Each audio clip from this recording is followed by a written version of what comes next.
mystery to me. We have agreed with which we have agreed, and you think you have to want more than you need. Until you have it all, you won't be free. Society, you're a crazy breed. Hope you're not lonely without me.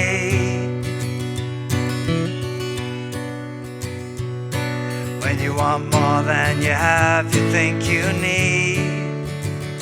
And when you think more than you want, your thoughts begin to bleed.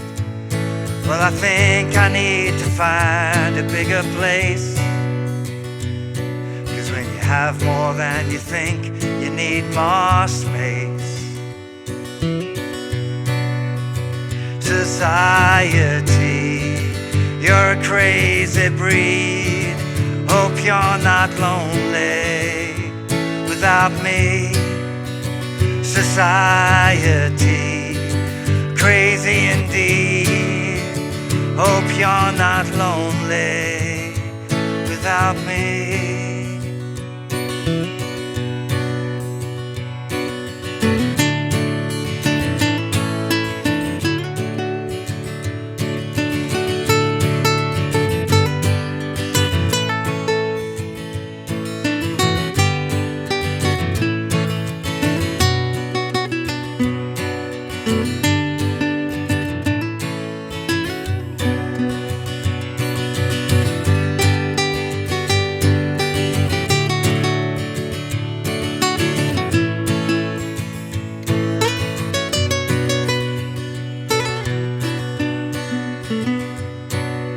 There's no thinking more, less is more.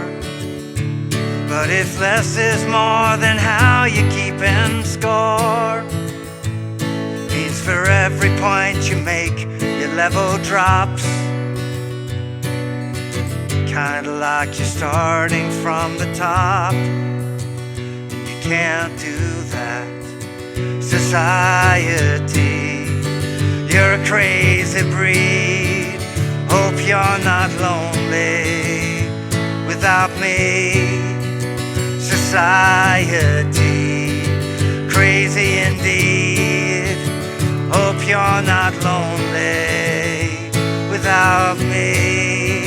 Society, have mercy on me.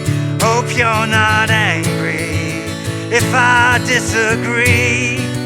Society, crazy indeed.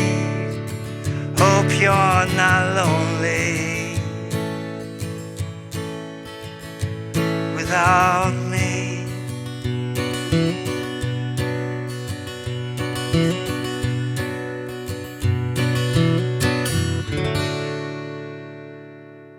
Hey, how you doing? Justin here. Today we are checking out Society by Eddie Vedder. I absolutely love this tune. Really fun one to play. Very cool little strumming pattern. Relatively easy open chords with a few things that you can choose to add in if you want. And we need capo, 2nd fret. Let's get to a close-up. Check it out.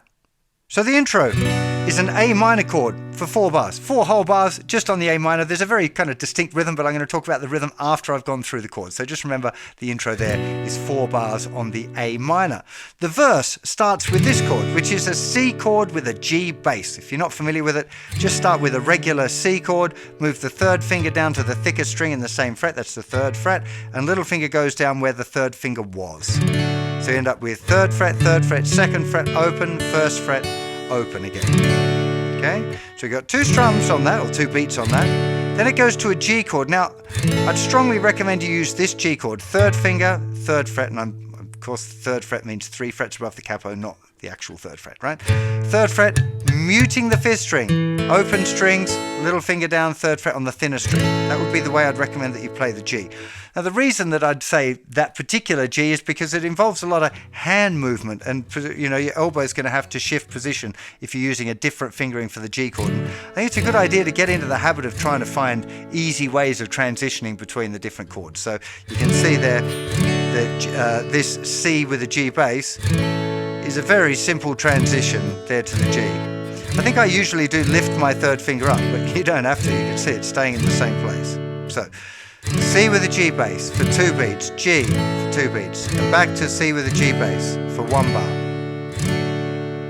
Then it's another 2 beats on C with a G bass, then it's going to F. Now, from C with a G bass, I'm going to move all of the fingers down. First finger can either flop down to mute that thinner string or leave it open for an F major 7, which sounds fine in this song, so it depends on how your fingers are feeling. And then you want to get your thumb around to grab that bass note. So from here, C with a G bass, everything moves down, first finger flattens, thumb grabs the bass. Now, for many people, that's going to be really, really difficult. I get it. It's a kind of a tricky transition, but it's also really, really popular. The acoustic guitar and folk songs and these kind of style things, it's a really good thing to work on. It's not for beginners. If you're just learning your F chord for the first time, don't be bothering trying to do that. But if you're a more experienced guitar player, if you do it looking at my grade system like grade 4 or grade 5, you definitely want to be thinking about learning how to play an F chord like this with the thumb reaching over the top to play the bass line. It's a good idea, okay? If you're struggling with that one, you can of course just play a regular F chord. So you could go C with a G bass to regular F and back to G. Okay, it requires a little bit more hand movement to get to that, but that's okay. If that's what you can do, that's what you can do. You could also, as another little cheat, you could use an F major 7 over C. So basically, you're just not playing the thicker string. Make sure it doesn't ring out and play that E note. That doesn't sound nice. But if you mute the thicker string with the third finger or the thumb, and you just play 3, 3, 2, 1, open, technically it's an F major 7, but it sounds great in this song. So you could be doing, so C with G bass to F major 7 to G. Doesn't sound bad at all, so you could choose. Okay? Let's go from the top of the verse. 2 on C with a G bass, 2 beats on G, back to a whole bar of C with a G bass. Then it's 2 beats on C with a G bass to F, whichever way you're going to do it, back to G. 2, 3, 4, and then it's F to G to A minor. 2, 3, 4, and now again F for 2 beats, G for 2 beats, and A minor for 2 bars. Now, some of you may be aware that it's more common in music to have sequences of 4, 8, 12, 16, like groups of 4. So having this extra bar of the A there is really part of the kind of the folk tradition where you've gone through the verse and you've just got another little bit of a bar as a kind of a breather before the chorus starts. It sounds musically great, there's nothing wrong with it, but if you're used to playing always in groups of 4 and 8, might feel a little bit odd. So just be aware of that. So let's have a little bit of a run through that now if I add the lyrics in. So, and instead of saying C with a G bass, I'm just going to say C, because it's going to be a little bit easier for me to try and sing, because C with a G bass is a bit of a mouthful. Okay, so 3, 4, C, oh, it's a G chord to C. We have a C, with F we have a G. And you F, you think you G more than you A minor. Until you F it all, you G, you won't be A minor. And then there's the extra bar, in straight in the chorus, to side to F. You're a crazy C, hope you're not G chord without A minor. That sequence there for the chorus, which I didn't go through in much detail before, it's just a bar of F, 2, 3, 4, and then a bar of C with a G bass, of course, I'm just saying C. Then it goes to the G for 1 bar, and then to A minor. 1, 2, 3, 4. And then again, there's often that little A minor but extra bar that gets put in there. If you're playing it on your own, you feel like adding another bar of A minor there, that's totally fine too. So that very first time the chorus is played, it is just once through. Then it plays another verse, Then it plays a chorus, but the second time through it's a double chorus. So you play the 4-bar chorus progression twice and then tack that little A minor on at the end. Then there's a guitar solo. Guitar solo is the same as a verse chord progression, straight into the chorus progression without the extra bar of A minor, but then there's a bar of A minor tagged at the end of the solo before the next verse. Then there's the verse, and then it's the chorus progression times 4. So 4 times round the 4-bar chord progression. Although there's a quirk here, at this time it stays on the G chord for an extra bar on the very last time before going to the A minor, and finishes on the C with a G bass. So the arrangement of the song relatively simple. Now that you've got the chord progressions for the verse and the chorus, I'm sure just listening to the song will help you out there with the actually figuring out the arrangement that you want to play. But really important here is the strumming pattern. It really quite distinctive, works fantastically well, and definitely one that you want to try and automate if you're going to try and play the tune.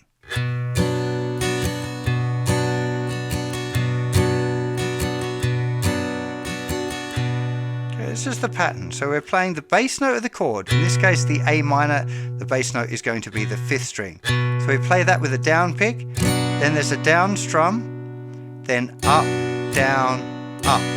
Okay, important to keep that hand moving. So you get bass, down, up, bass, down, miss, up, down, up.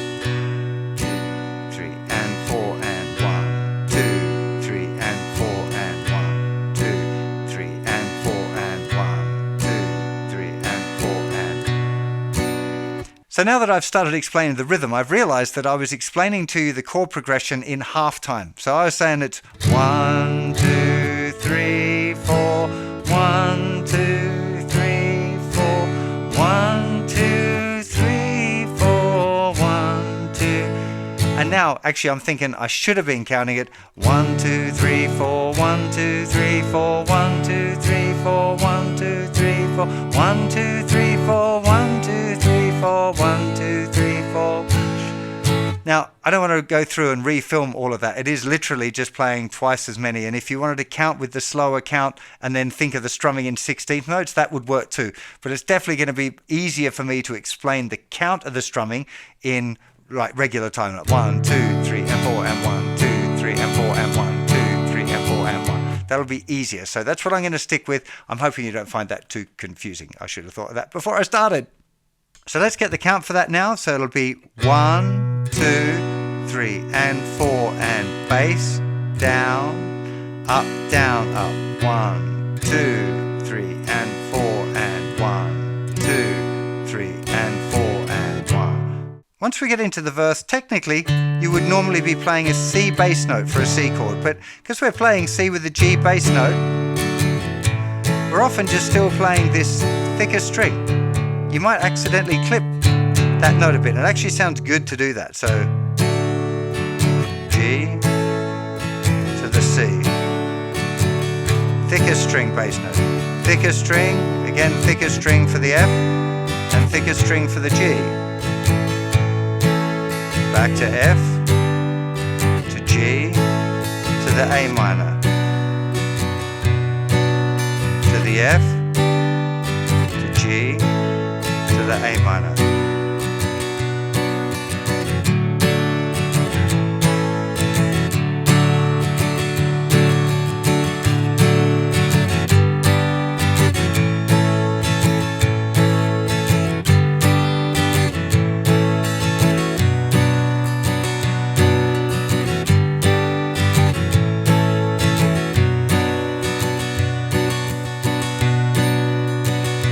Chorus is the same, F to C to G to A minor.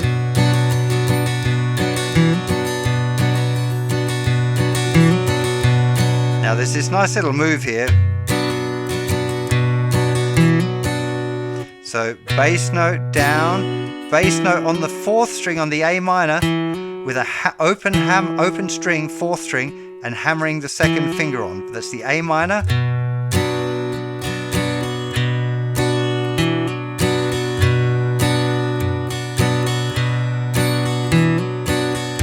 Real common kind of move in this style.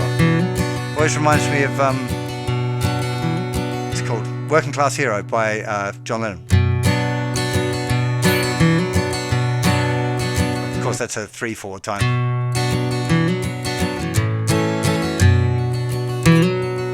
Slightly different feel, but now I'm not going to be able to get back to the other one anyway. There we go, jeez.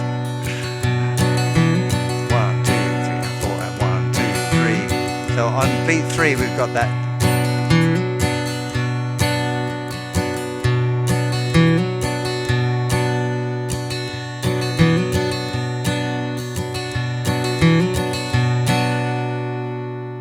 So when I'm talking about a strumming pattern for a song like this, that's the strumming pattern most of the way through, but for sure you're going to add strums in and you're going to leave some strums out, and that's totally okay. Particularly like at the end of a section, it'd be common to add a few more strums in and like build it up a little bit.